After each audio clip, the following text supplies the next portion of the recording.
होळी हा सण साजरा झालेला आहे माहिती आहे.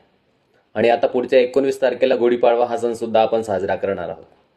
आणि तेही नवीन वर्ष म्हणून साजरा करणार आहोत.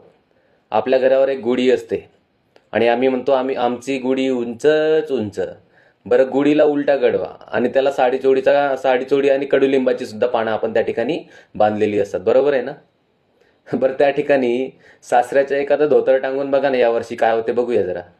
बरं, तेही नाही जमलं तर माणसाचा एखादा शर्ट पीस घ्यायचा, नाही तर मग पॅन्ट पीस घ्यायचं, तिथं बांधून बघा.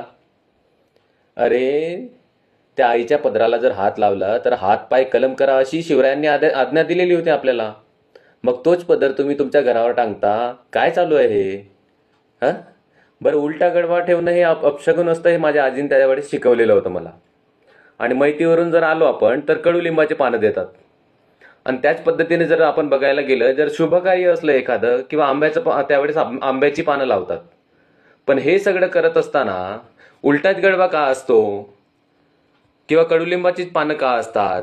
जर कोणताही धार्मिक विधी केला तर कलश कसा असतो? सरळ. समजा माझ्या बहिणीचं लग्न झालं तर कलश कसा असतो? सरळच.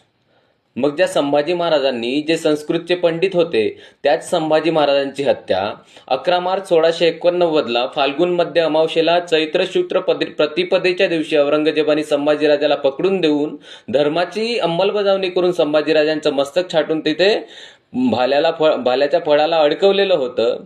आणि महाराष्ट्रामध्ये तोच सण आम्ही गुढीपाडवा म्हणून आनंदाने साजरा करतोय. अरे वेड्यांनो, 365 दिवसामध्ये माझ्या शंभूराजांची तुम्हाला आठवण येत नाही. आणि मग एक दिवस येतो माझ्या राजांच्या आठवणीचा, त्याही दिवशी तुम्ही गुढी उभारता आणि म्हणताय आमच्या नवीन धर्माचा पहिला दिवस नवीन वर्ष आम्ही या ठिकाणी साजरा करतोय.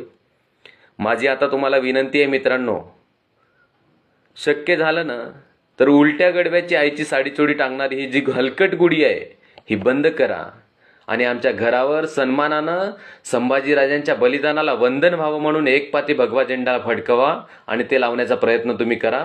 एवढी माझी विनंती आहे तुम्हाला. इथे बघणाऱ्यांपैकी फक्त 5 लोकांनी केलं तरी चालेल. बाकीचे सगळे ॲज इट इज चालू राहू द्या. तुम्ही तुमच्या बापाचं ऐकत नाही तर आमचं काय ऐकणार आहे तो. पण एक लक्षात ठेवा, तुमची जी येणारी जी पिढी आहे ती तुम्हाला जात विचारेल त्यावेळेस. अरे, ज्या दिवशी शंभूराजांची हत्या झाली त्या दिवशी माझ्या घरी गोडधोड का? ज्या दिवशी माझ्या राजांचं मस्तक छाटलं त्या दिवशी गडावर साडीचोडी का? आणि त्या दिवशी तुम्हाला उत्तर द्यायला नाकातून दम येईल. मग सांगा आम्ही चक्के आहोत म्हणून. आम्हाला माहीतच नाही म्हणून सांगायचं मग. अरे, आम्ही तर आपल्या आई बहिणीच्या साडीचोडीचा सन्मान केलेला आहे ना. राजांनी हिरकणी ज्यावेळी गडावरून उतरली तिला सुद्धा साडीचोडीचा सन्मान देऊन तिला बहीण मानलेलं होतं. माहूरला सुद्धा रायबा किल्लेदारी लढत होती, तिचा सुद्धा साडीचोडीला देऊन तिला सन्मान केलेला आहे. मग त्या आईच्या साडीचोडीच आपण का टांगतो याचा जरा अभ्यास करा तुम्ही मित्रांनो. बोलण्यासारखं भरपूर आहे, पण आता तुमचा वेळ काही जास्त घेणार नाहीत. धन्यवाद. जय जिजाऊ जय शिवराय.